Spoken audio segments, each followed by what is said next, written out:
I go by the name Alice, leading a seemingly ordinary life as a housewife. My husband John is an exceptionally kind partner, and our relationship has been free of any disagreements. It's not to boast, but he truly is the ideal companion. Currently residing in an apartment close to John's parents' house, this decision was intentional. With both my parents no longer with us, we wanted to be nearby in case of the birth of our child or any unforeseen issues. Additionally, considering the potential future care needs of John's parents, I saw the practicality of our living arrangement. However, a strange occurrence started to unfold during our dinner gatherings with John's parents. Mysterious stomach pains plagued me, leading me to initially avoid meals at John's house. Unfortunately, circumstances forced me to attend, and that's when an unexpected event transpired, revealing a shocking revelation about my mother-in-law's actions, shedding light on the source of my inexplicable pain. Before these unsettling events, John and I had opted out of a traditional wedding ceremony. I wasn't keen on being the center of attention, and we believed redirecting funds towards travel and hobbies made more sense than a lavish ceremony. Nevertheless, my mother-in-law, who conducted free cooking classes as a hobby, proposed a dinner party to celebrate our marriage. Excited to showcase her culinary skills, she warmly welcomed John but exhibited a noticeable coldness toward me. Despite the confusion, the dinner party proceeded with a variety of exquisite dishes prepared by her, momentarily overshadowing the earlier sense of unwelcome. Expressing gratitude for the delightful meals, I thought the initial discomfort might have been a misunderstanding. However, that night, severe stomach pain struck suddenly, leading to a rushed visit to the emergency room. Despite inconclusive diagnosis due to the absence of a specialist, my condition stabilized after receiving IV treatment for 2 hours. The cause of my distress, possibly linked to expired bread consumed earlier, remained a mystery. After returning home with John, I found myself grappling with unexplained stomach pain every time I dined at my in-laws' place following a particular incident. Seeking advice, I discussed this issue over lunch with a long-lost friend. She suggested, could it be that simply visiting your husband's house is causing you stress? Surprisingly, she had experienced a similar situation, falling ill due to harassment from her mother-in-law. After relocating to a new apartment further away, her health improved significantly. Although I hadn't initially considered visits to my in-laws as a source of stress, my friend's advice made me ponder if there was an underlying unease in my heart. Concerned about my recurring illnesses, my husband, who had initially brushed off the matter, began to take it seriously. Consequently, he suggested that we temporarily halt our visits to my in-laws. While the exact cause remained elusive, my husband suspected his mother's cooking, given my consistent bouts of illness after meals there. According to him, his mother often expressed loneliness and a desire for shared meals, but he had declined due to his worry for my health. Despite our decision to refrain from visiting, a new challenge emerged. My brother-in-law was scheduled to visit our parents for his wedding greetings, and a family dinner was arranged. Reluctantly, my husband explained, I can't decline this time, as my brother is going to our parents' place. We're expected to participate in the dinner meeting with the entire family. Despite my inclination to avoid a direct encounter with my mother-in-law, I couldn't neglect the familial obligation tied to my brother-in-law and his wife. Deciding to participate in the family dinner, little did anyone anticipate the ensuing commotion it would cause. Despite my husband's concern for my health, he advised me, Alice, you don't have to eat the meals today. As we arrived at the dinner meeting, my mother-in-law greeted us with her usual warm smile, particularly directed at my husband. However, I couldn't help but sense an even colder attitude towards me compared to before. Upon entering the room, my brother-in-law and his wife were engaged in a pleasant conversation with my father-in-law. My mother-in-law's homemade dishes were beautifully presented on the table, emitting an enticing aroma that stirred my appetite. The mystery persisted. Why did I fall ill after consuming these seemingly delicious meals? No matter how I pondered, the reason eluded me. Seated at the table, my mother-in-law promptly urged me to start eating. Swiftly, my husband intervened, stating that I wasn't feeling well. However, she seemed to dismiss my condition as a minor issue, offering me a dish with a wordless smile, almost challenging me to eat. Feeling at a loss for words, my brother-in-law came to my defense, expressing gratitude for my presence despite my illness. He suggested it was sufficient to exchange greetings and encouraged me to go home and rest if needed. Informed in advance by my husband, he and his wife stood by my side. Ignoring their son's words, my mother-in-law insisted on packaging the dish in a Tupperware for me to try later. Wondering why she was so insistent on my eating, I nodded to avoid upsetting her. As she went to the kitchen to fetch the Tupperware, a loud clatter interrupted the scene. All eyes turned to my father-in-law, who was clutching his stomach in pain despite not having started his meal. In a panic, my mother-in-law asked what happened, and he, in agony, replied, "My stomach hurts so much I can't bear it." The cause of his suffering remained unclear, adding another layer of tension to the already tumultuous dinner. I had only taken a few nibbles from the kitchen before the gathering, and suddenly my father-in-law collapsed weakly. Disbelief struck me as my mother-in-law, panicked, exclaimed, "You must be joking. That was something I made to feed Alice." "Wait, this is not the time to think about that. Call an ambulance." Without hesitation, she dialed for an ambulance and rushed to the hospital with my father-in-law. We all stood frozen, staring, processing the unexpected turn of events. However, her earlier words lingered in my mind, the revelation that what my father-in-law had snacked on was intended for me. It implied there might be something wrong with that particular dish. Driven by concern, I headed to the kitchen, a place my mother-in-law had always kept me away from. There, I discovered something that left me in shock, finally understanding why I would fall ill and why my father-in-law had collapsed. The realization that she would do something like this struck me as utterly absurd. Reeling from the revelation, I knew I had to decide how to handle this betrayal. Forgiveness wasn't an option. Revenge became a necessity. Each of us drove to the hospital where my father-in-law was taken. After checking in at the reception, we headed straight for the patient room. Inside, we could hear two voices, one unmistakably my mother-in-law's and the other likely a male doctor. She was being questioned about what had happened. "I'm telling you, I don't know anything. He just suddenly collapsed while we were all enjoying the meals," my mother-in-law insisted. The doctor probed further, asking if he had consumed anything rotten or expired.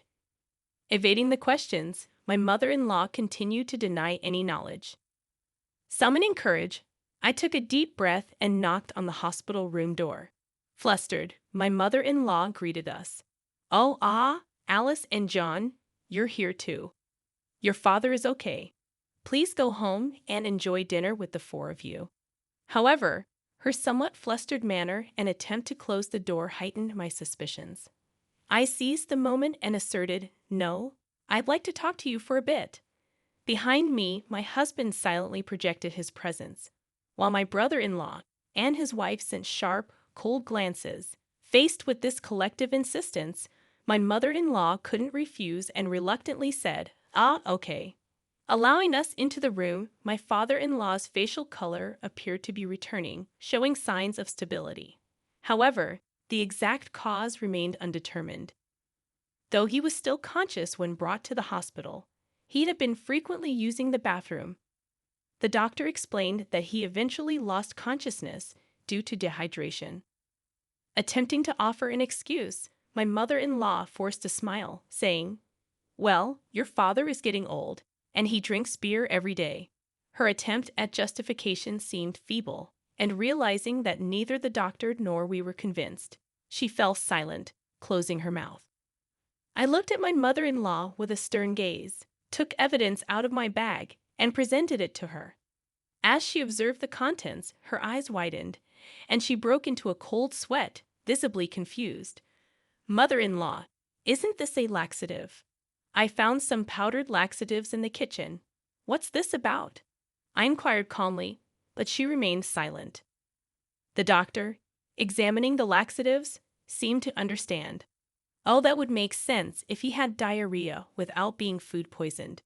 Generally, intake of laxatives is a possibility, he explained. Subsequent detailed examinations revealed that my father-in-law had indeed ingested a significant amount of laxatives. The final diagnosis pointed to the laxatives making his intestines hyperactive, causing repeated abdominal pain, diarrhea, and ultimately dehydration. Cornered and unable to make excuses any longer, my mother-in-law hesitated before finally saying, "Wait. At first, I only expected Alice to get a little sick. But because Alice was fine, I gradually increased the amount of laxatives." The confession laid bare the motive for her actions, a sense of loss over her perceived detachment of her beloved eldest son from her.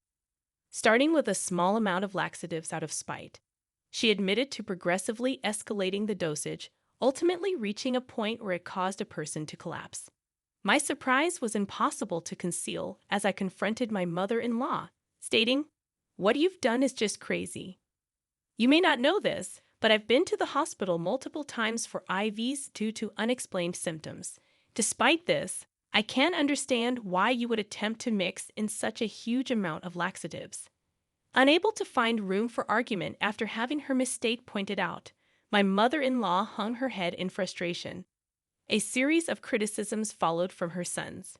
"Mom, no matter the circumstances, this can't be forgiven. It just so happens that Alice didn't respond that sensitively to the laxatives. But what you've done is the same as a crime," my husband exclaimed. His words were echoed by my brother-in-law, who expressed, "I thought it was unthinkable, but were you trying to do the same thing to my wife? Thinking about it that way is really scary." He pulled his wife closer, throwing a stern gaze at his mother. The doctor intervened, emphasizing, "Medication should be used in the proper amounts and methods, as your son said. Luckily, your daughter-in-law's symptoms were mild, but your husband had no resistance to laxatives, thus resulting in this severe reaction." Unable to bear the criticism, my mother-in-law, despite her age, began to cry like a small child. From the bed, a voice was heard, my father-in-law, who had regained consciousness. He exclaimed, "How could you do such a terrible thing?" Crying, my mother-in-law grasped his hand, apologizing, "I'm sorry. I didn't mean to hurt you." However, he forcefully shook off her hand. Frozen in place, shocked by the unfolding events, my mother-in-law witnessed my father-in-law letting out a deep sigh. He continued, "Even if you didn't intend to hurt me, it's a fact that you've caused Alice to suffer a lot. That's not right. It's a shameful act as a human being."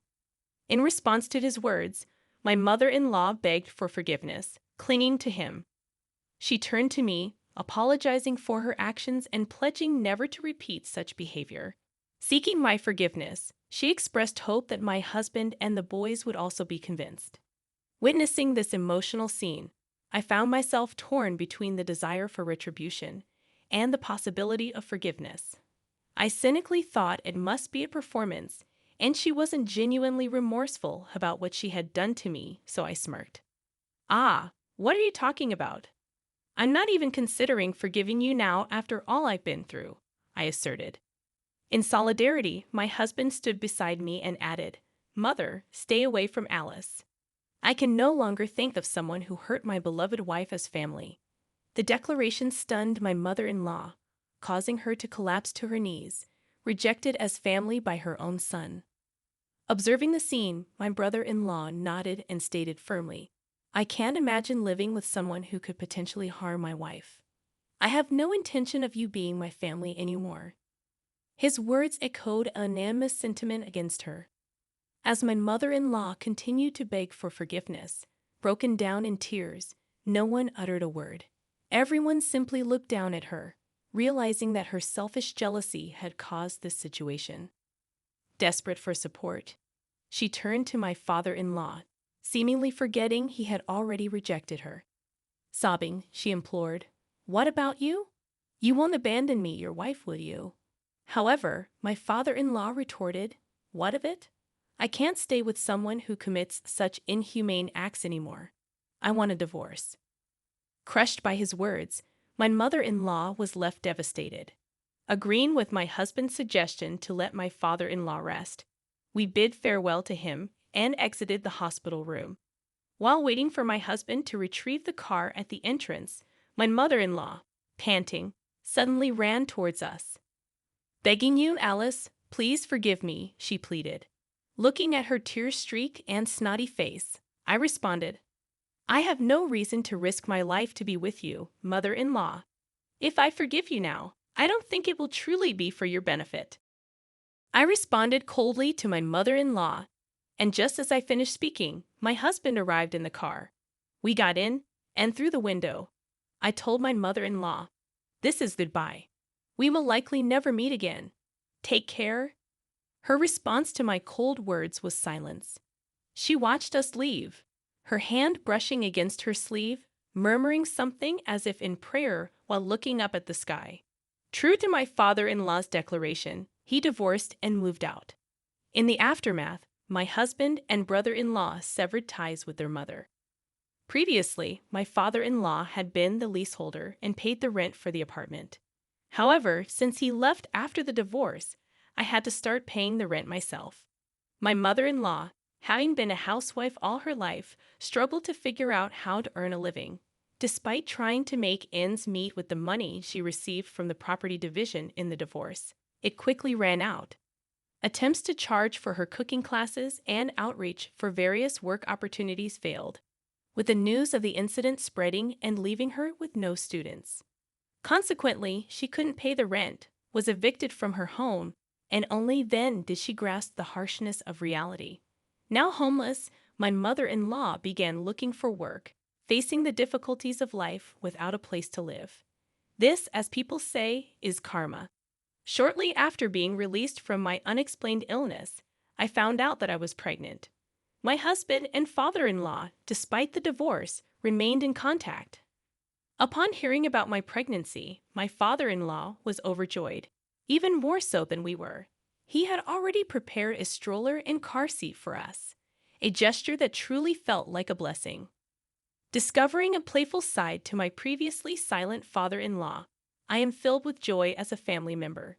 What's more, my brother-in-law and his wife had twins, unexpectedly expanding our family. Our lives became more lively, and I am genuinely looking forward to our new life with our new family members and the fresh days ahead.